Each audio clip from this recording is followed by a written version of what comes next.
My name is Russell Shoemaker. I sold technology to the world, back when there was technology, and people to sell it to. It all started about 3 years ago. I ran a boutique ad agency in Seattle, mostly local clients, but I had this crazy idea for an international IBM campaign, a way to spread the word of technology. Unfortunately, it meant flying across the country for the pitch. I wasn't a good traveler. Hated saying goodbye, hated putting my life in other people's hands. Come home soon, Russ. But I knew if I scored this account, my life would change. Love you, Daddy. Private school for Kizzy. Janelle could stop working. My life changed, all right, but not how I imagined.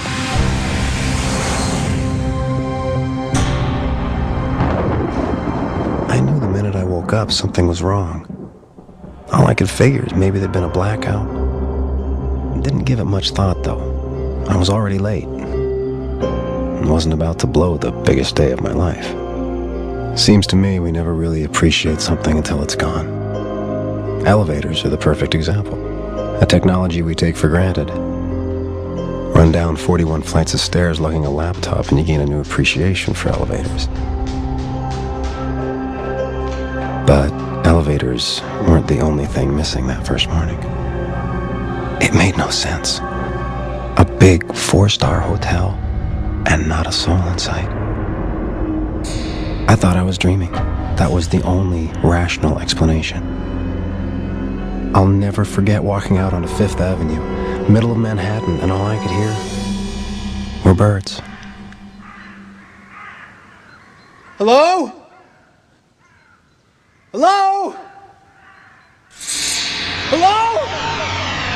The whole world had shut down overnight, like someone had just flipped a switch somewhere. I wandered around looking for signs of human life, my brain desperately trying to process it all. Then it started to rain. I lived in Seattle. I was used to rain, but this was like nothing I'd ever seen before. This was unnatural. This was biblical. I thought I was the last man on earth.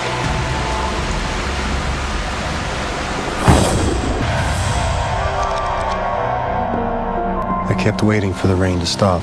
As soon as it does, I told myself I'll go outside, explore the city. But after 11 days, the rain showed no signs of stopping. And I realized it wasn't the rain I was scared of. It was the thought of not finding anyone, that I really was the last man on earth. But there was a greater fear, a primal fear, starving to death. By day 14, I'd completely exhausted the hotel kitchen supplies. I'd come a long way since the fall. Must have tried calling home a dozen times that first morning, but the cell didn't work. Nothing worked. Lights, cars, computers, anything using electrical energy was dead, just like all the people seemed to be. There was no sign of war or disaster, not until you look closer. Something had happened in the middle of the night, something inexplicable. My first instinct was panic, but that's why I married Janelle. Her instincts were better than mine. Good luck today, Russ. Remember, you can do anything you set your mind to. We believe in you, Jay and Kiz. Had to stay positive, that was my goal. Figured there was enough food to last me weeks, maybe months. What I didn't figure was how fast things would go bad. And I wasn't the only mouth to feed. Rats, mice, roaches, none of them were affected by the fall. And now, 14 days later, the city was like a cemetery, kind of place you didn't want to be at night. Felt like I was trapped in one of those nightmares you can't wake up from. But once I realized I wasn't going to starve, another hunger set in. A deeper need. The worst thing about loneliness is you're never really alone. You're stuck with yourself. Your mind fills in the silence with all kinds of strange thoughts you have no control over. It was getting harder and harder to suppress those thoughts. I felt myself drowning in a sea of doubt. then I saw something. Something that helped me stay afloat. I wasn't alone. 14 straight days of rain. If there was anyone else alive in the city, I had to find them before we drowned. I'd watched enough TV to know even the smallest clues were important. Nice to have my fascination with mysteries finally pay off. Not to mention my addiction to lemonade.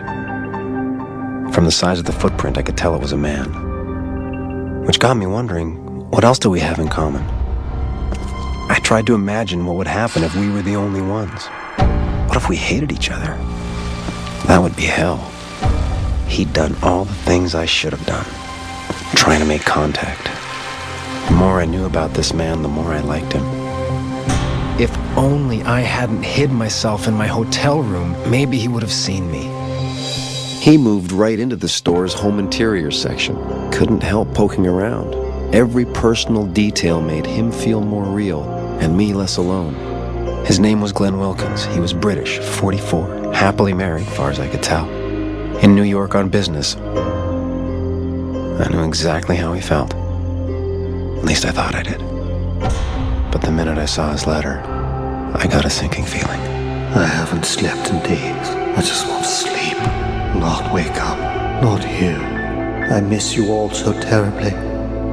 If I knew you were alive, I could get by. But not knowing, the pain I can no longer bear. No, wait! Stop!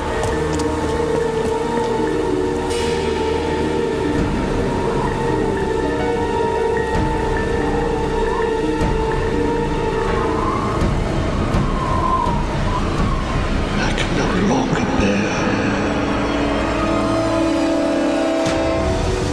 I realized I wasn't in hell. Hell would be a relief. I'd know my fate. This was limbo, purgatory. Some place between thank God I'm alive and I wish I was dead.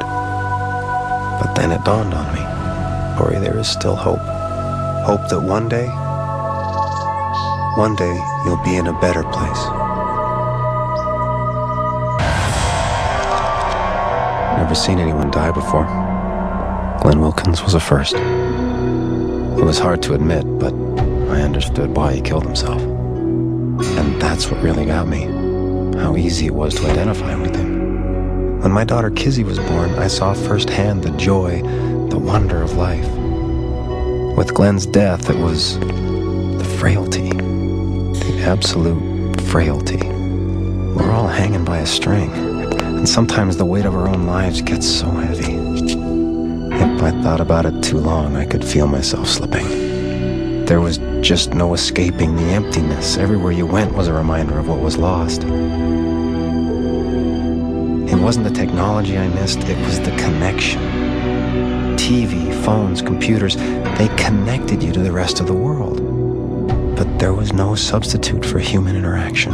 The joys, the questions, the burdens.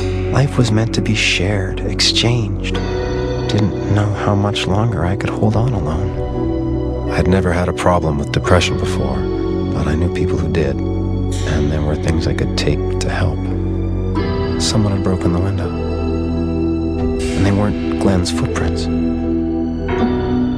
It got me thinking, what are the odds out of billions of people only 2 survived on the same block in New York City? This time, I wasn't going to wait for anyone to find me. I was going to find them. I didn't care how long it took. I wasn't giving up. I wasn't going to end up like Glenn. Having a purpose, a goal, I felt alive again. Amazing what a little hope can do. Best antidepressant available. By the end of the day, I was feeling so good I decided to celebrate with the most expensive bottle of champagne I could find. Her name was Delondre Baines. Relax. I'm not gonna hurt you. Officer Delondre Baines.